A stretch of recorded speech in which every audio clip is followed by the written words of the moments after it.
talks about that a lot as well, about having different pots and having different bank accounts for different things. And I never really heard that before. I was like, I just have one bank, so I can have one relationship with one bank. It's like, no, Well, you you need. know what, Pam, it's also very similar on a personal side to the envelope system that we all may be Yes, familiar with, that we yes, used to use for personal finances. that's It's true. the same thing. All things that's instructional for your personal, it applies for your business. The same way you handle your personal finances is the same way you're going to handle your business finances. You just got to make sure that you're keeping everything separate and you're not commingling.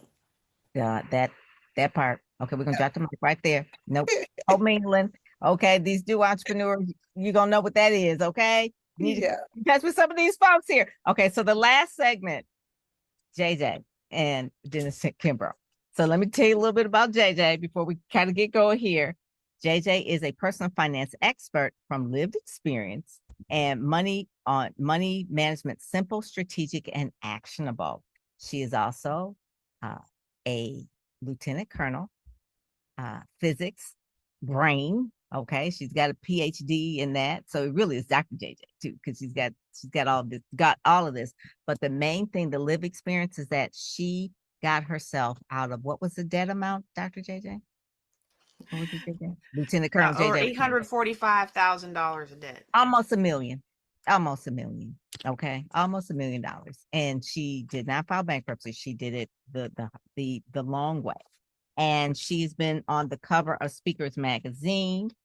She's going to be in the cover of June, but she has an event, JuneteenthLegacy.com. She's looking for speakers.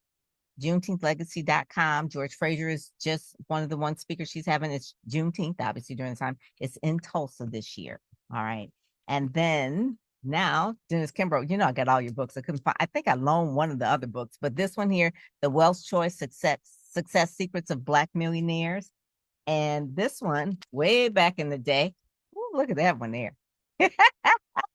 This one is the best-selling author of Think and Grow Rich, a Black Choice, but this one is Daily Motivations for African American Success. These two books here. So Dennis Kimbro and JJ, they're going to kind of end this out here, but I want to start off here with questions for Dr. Kimbro.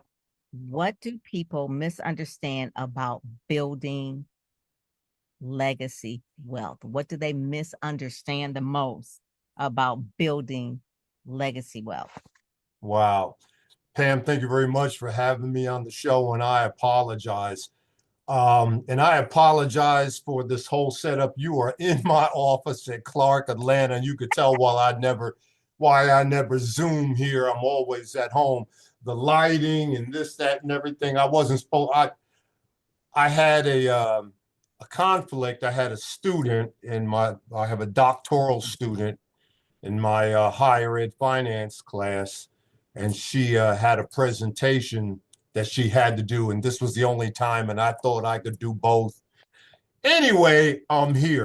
Listen. I know how you are. Your students come first. That is no doubt about it. And that is okay. You are here. You text me, and it is right on time. So let me tell you, because wow. Well, to answer your question, I take the same position that Napoleon Hill took. Napoleon Hill, and thank you very much for sharing my book.